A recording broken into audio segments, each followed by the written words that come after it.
Ahora comencemos con una introducción al concepto de control de flujo. El flujo básico en cualquier programa es el flujo secuencial, en donde cada instrucción sigue a la otra, ejecutándose la instrucción siguiente en cuanto termina la anterior, que es lo que vemos acá. Una línea recta de ejecución.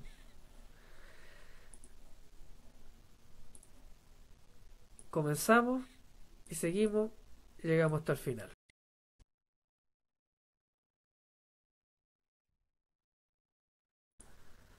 Las instrucciones de control de flujo desvían la secuencia de ejecución de un programa cuando se cumplen las condiciones definidas en ella. Es decir, subyacente a cualquier instrucción de control de flujo tenemos algún tipo de operación de comparación implícita. Es decir, hay algún punto en donde vamos a estar evaluando alguna condición, ejecutando algún operador y vamos a estar teniendo un valor de retorno que sea verdadero o falso. Y en base a ese valor de retorno vamos a estar haciendo una u otra cosa.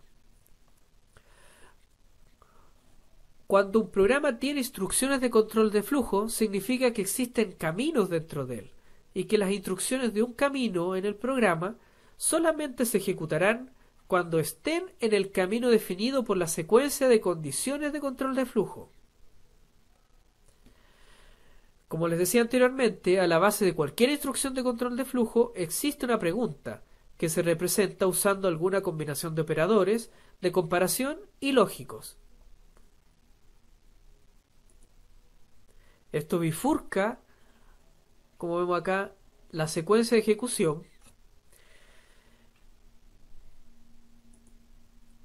y después eso sigue un determinado camino, el programa sigue un determinado camino, pero en cambio si se fuera por acá, yo podría tener otra pregunta y aquí nuevamente tener bifurcaciones.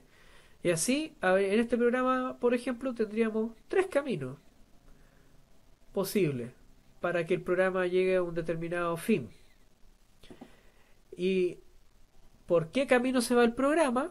Va a depender del valor que tengamos de retorno aquí en estas preguntas, que como les decía van a ser valores lógicos. O sea, yo voy a estar bifurcando en función de valores lógicos.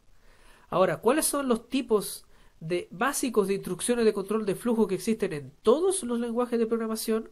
Son los condicionales y los ciclos. En el caso de los condicionales, la pregunta aparece en forma explícita porque es básica para especificar la instrucción.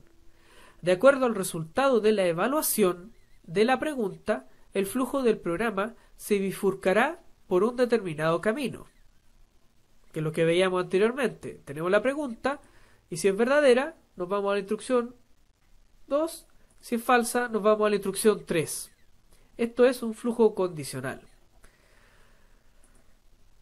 En el caso de los ciclos, la condición es la que permite que el programa pueda decidir cuándo terminar el ciclo.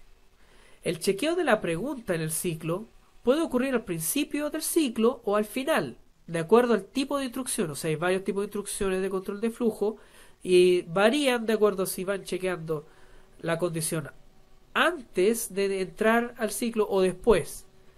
La finalidad de la pregunta que tiene el ciclo es decidir si el ciclo debe continuar o debe terminar. Entonces tenemos la pregunta y de acuerdo al resultado de la pregunta continuamos el ciclo o nos salimos del ciclo. Cuando la pregunta que contiene el ciclo decide que el ciclo debe terminar, entonces nosotros seguiríamos con esta instrucción. Y mientras la pregunta nos diga que debemos continuar el ciclo, nos devolvemos a la instrucción que está dentro del ciclo. Resumiendo, como podemos inferir de los casos anteriores, para crear instrucciones de control de flujo siempre vamos a necesitar instrucciones que permitan agrupar a otras instrucciones, pues este agrupamiento es justamente lo que permite que el flujo del programa varíe. Cuando una instrucción forma parte de una instrucción de control, se dice que está anidada. Porque aquí este es un ciclo muy simple, en donde estamos repitiendo solamente una instrucción. Pero podríamos querer repetir muchas instrucciones. Y eso va a necesitar de que nosotros anidemos varias instrucciones dentro de la instrucción que representa el ciclo. Veamos cómo era en Blockly. Si ustedes recuerdan, Blockly, la representación del anidamiento de las instrucciones era natural, pues estas instrucciones agrupaban a otras encajándolas en su interior como si fueran piezas de un puzzle. O sea, una instrucción de flujo condicional, que era el if y el do, yo podía poner varias instrucciones aquí adentro y quedaban anidadas. En el caso del flujo iterativo, yo tenía el repeat y yo podía meter aquí adentro la cantidad de instrucciones que quisiera. En Python, las instrucciones compuestas de control de flujo se representan usando signos de puntuación, al igual que en un lenguaje escrito. Los elementos de puntuación utilizados por Python son la indentación y los dos puntos. Inmediatamente después de una instrucción de control de flujo, escribo dos puntos para indicar que voy a comenzar a escribir instrucciones anidadas. Veamos cómo sería eso. Que tenemos una instrucción que está antes de la instrucción de control. Después tenemos la instrucción de control propiamente tal. Le ponemos dos puntos y la empezamos a anidar. Instrucción anidada 1, instrucción anidada 2. Y después tenemos la instrucción fuera de la instrucción de control. ¿Cómo se vería esto en el programa? Se vería así. Entonces estas dos instrucciones son las que se estarían ejecutando dentro de la instrucción de control, ya sea una instrucción condicional o un ciclo, y lo que está acá sería lo que se ejecutaría después de que se sale del ciclo o de la instrucción condicional.